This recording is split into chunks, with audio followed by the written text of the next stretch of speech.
एक एक करके हर फंक्शन, हर इंडस्ट्री, सर्विस हो या मैन्युफैक्चरिंग, सबके ऊपर की स्टडीज क्विकली लेकर के आ रहा हूं, क्योंकि बिजनेस का मतलब है बड़ा बिजनेस। आज बात करूंगा होटल चेन्स कैसे बनती हैं, होटल का धंधा कैसे चलता है, क्योंकि कुछ होटल सक्सेसफुल चेन बन जाते हैं और कुछ का स्टार्टिंग से ही चेन उतर जाता है।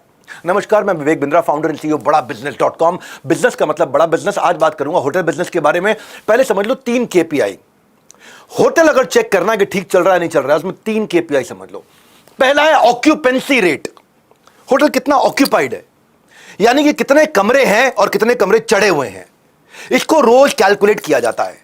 अगर एक होटल के अंदर उदाहरण के रूप में 100 कमरे हैं और 45 रूम चढ़े हुए हैं उसमें से, तो 45/100 मतलब ऑक्यूपेंसी रेट इसका 45% है। एक होटल का ऑक्यूपेंसी रेट 75% के ऊपर होना चाहिए, तब माना जाता है कि होटल में रिपीट कस्टमर है, रेफरल कस्टमर है, किसी तरह से रिटेंशन बन रहा है और लाइफ टाइम वैल्यू अच्छी आ रही है, क्योंकि होटल का नाम अच्छा है। हाँ, दूसरा केपीआई एवरेज रूम रेट।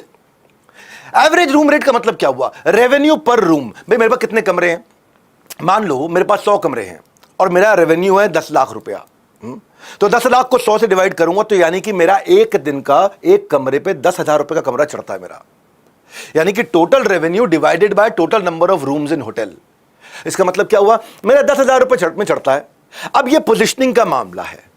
कुछ लोगों को इसको कम नहीं करना है, उसको ऊपर ही रखना है। क्यों? उनकी पोजीशनिंग ऊपर है, भले ही रूम खाली रह जाए, लेकिन इससे कम नहीं करूंगा।